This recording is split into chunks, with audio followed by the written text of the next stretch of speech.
So Bhadrakali movie ఇప్పుడే చూస్తున్నాను అనమాట. సినిమా నాకు ఫస్ట్ హాఫ్ అరే సూపర్ ఉందిరా బాబు, మస్తు పెట్టుకున్నారు, పాయింట్ క్యాక్ ఉంది, దీన్ని కంటిన్యూ చేస్తే వేరే లెవెల్లో ఉంటుంది అనుకున్నా.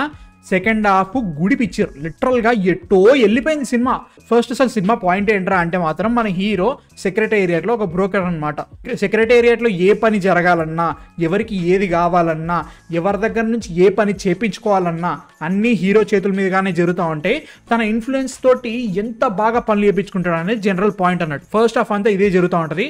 దాన్ని చూపించిన తీరు మాత్రం వేరే లెవెల్ ఉంటుంది. ఒక ఐజీకి ప్రమోషన్ కావాలన్నా కానీ దాన్ని ఎన్ని క్యారెక్టర్లతోటి లింక్ పెట్టేసి ఎన్నెన్ని ఈవెంట్లతో లింక్ పెట్టేసుకొని తనకు కావాల్సిన పని ఎలా చేయించుకున్నాడు అనే ఒక సీన్ ఉంటుంది. అద్భుతంగా పెట్టుకున్నారు అనిపించింది. ఆ సీక్వెన్స్ అంతా కూడా చాలా బాగుంటుంది. ఇక్కడ ప్రాబ్లమ్, దాంతో ఇంకో ప్రాబ్లమ్ కనెక్ట్ చేయాలి, దానికి ఇంకో దాన్ని కనెక్ట్ చేయాలి, దాని నుంచి ఇంకొక సొల్యూషన్ తెప్పియాలి. వీటన్నిటిని యూజ్ చేసుకొని హీరోకి కావాల్సిన దాన్ని చాలా బాగా చూపించారని ఫీలింగ్ వచ్చింది నాకు. మస్త్ అనిపించింది.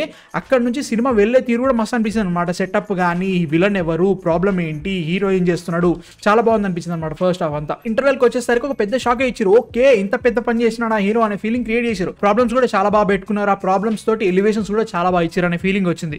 సెకండ్ హాఫ్కి వచ్చిన తర్వాత ఇంకా సినిమా పడుకుంది భయ్య. అంటే వాళ్ళు ఒక ఐడియాలజీ పెట్టుకున్నారు. పొలిటికల్ ఐడియాలజీ ఒక రకంగా ఉంది, అజెండా ఒకటి ఉంది. మన ఐడియాలజీని ఈ సినిమాకి ఎలా రుద్దుదామనే ఫీలింగ్ తో తీసారనిపించింది అనమాట. సెకండ్ హాఫ్ అంతా కూడా ప్రతి 2 నిమిషాలకు స్పీచ్ ఉంటుంది. రాజకీయం ఇలా ఉన్నారు, ప్రభుత్వం ఇలా చేస్తుంది, పేదవాళ్ళని ఇలా దొక్కుతున్నారు, rich gets richer, poor gets poorer అనుకుంటా ప్రతి 2 నిమిషాలకు స్పీచ్ ఉంటా ఉంటది. ఫస్ట్ హాఫ్ కి సెకండ్ హాఫ్ కి అసలు సంబంధమే లేనట్టు నడుస్తూ ఉంటది అనమాట.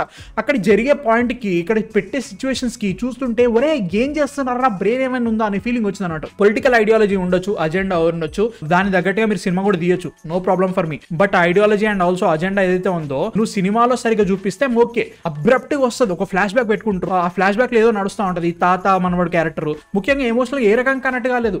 ఫస్ట్ హాఫ్ లో ఉండే విలన్ ఒక రకంగా చూపిస్తూ ఉంటారు, వీడిని ఇంకా బిల్డ్ చేస్తారేమో అనుకున్నా, వాడు వేరే లెవెల్ 1 నోట్ ఉంటాడు. అరే ఫస్ట్ హాఫ్ అంతా నువ్వు ఇచ్చిన బిల్డప్ కి చూపించేది ఇదా అని ఫీలింగ్ వస్తూ ఉంటుంది అనమాట. క్లైమాక్స్ చూస్తుంటే మాత్రం అరే ఇదేం తలనొప్పిరా, ఎక్కడి నుంచి స్టార్ట్ చేసినావు, ఎక్కడికి ఎండ్ అవుతున్నావు, మధ్యలో జవాన్ లో షారుఖ్ ఖాన్ లెక్క స్పీచ్లు ఎందుకు ఇస్తున్నావు, president of India, CBI, NIA ఇవందరు హౌలగాల్లా ఏం చేస్తున్నారని ఫీలింగ్ వస్తుంది అనమాట. ఫస్ట్ హాఫ్ లో ఒక సూపర్ పాయింట్ ఉంటుంది, దాన్ని యూజ్ చేసుకుని చాలా బాగా పెట్టుకున్నారు. క్యారెక్టర్ చాలా ఇంట్రెస్టింగ్ ఉంటుంది. వీటన్నిటిని పక్కకు నూకేసి నేను వేరే సినిమా చూపిస్తా అన్నట్టు చూపిస్తూ ఉంటాడు. సెకండ్ హాఫ్ లో నాకు పిచ్చిలేస్తా ఉంది. సినిమాలో లవ్ ఇంట్రెస్ట్ ఉంటుంది, హీరోయిన్ క్యారెక్టర్.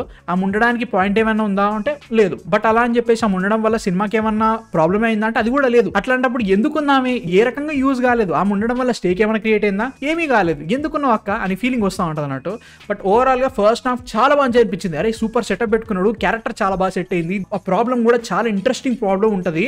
దాన్ని సెకండ్ హాఫ్ లో రివెంజ్ డ్రామా, పొలిటికల్ ఐడియాలజీ, స్పీచ్లు ఇస్తా, ఓట్లు వేయండి, పెట్రోల్ ధరలు పెరుగుతున్నాయి, బంగారం ధర పెరుగుతుంది, ప్రభుత్వం ఏం చేస్తుంది, ఇవన్నీ నాకెందుకు రా అట్లా అనుకున్నా కానీ లాజిక్ లేని కథలన్నీ పడతా ఉంటారు. పెట్రోల్ ధర ఎందుకు పెరుగుతుంది అని ఒక మీనింగ్ ఉంటుంది. అదంతా మాకు వద్దు, ఇల్లు చేయడం వల్ల అవుతుందంటే అరే అవసరం లేదా ఇవన్నీ అనే ఫీలింగ్ అయితే వచ్చింది నాకు. నా వల్ల అయితే కాలేదు. ఫస్ట్ హాఫ్ చాలా బాగుంది అనిపించింది. ప్రొడక్షన్ వాల్యూ సినిమాలో చాలా బాగుంది. అరే బాగా పెట్టిన పైసలు, మంచి తెలుస్తుంది, రిచ్ కనబడుతుంది సినిమా అనే ఫీలింగ్ వచ్చింది.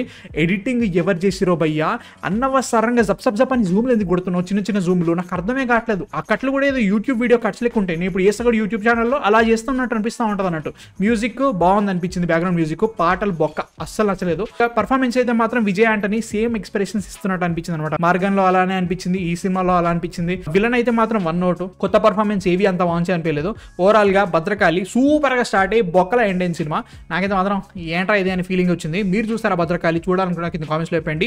బ్యూటీ మూవీ నిన్న 11 AM షో పడింది, వెళ్ళాను, ఫస్ట్ 50 minutes చూశాను. కాకపోతే నాకు వేరే పని రావడం వల్ల వెళ్ళిపోవాల్సి వచ్చేసింది, కాబట్టి నేను దాని రివ్యూ ఇవ్వలేకపోతున్నాను. మీరు చూసారా బ్యూటీ? చూడాలనుకున్నా కింద కామెంట్స్ లో చెప్పండి. భద్రకాళి ఇది పరిస్థితియా? మీ థాట్స్ అండి, భద్రకాళి చూద్దాం అనుకుంటారా లేదనుకుంటారా కింద కామెంట్స్ లో చెప్పండి. అండ్ నెక్స్ట్ వీడియోతో మళ్ళీ కలుస్తా. సబ్స్క్రైబ్ కొట్టేసి 70,000 దాటేసాను. Thank you very much. 75,000 దాటేసేయాలి. So please subscribe. And next వీడియోతో మళ్ళీ కలుస్తా. అందరికీ మ్యాన్ ఫిక్షన్ సైనింగ్ ఆఫ్.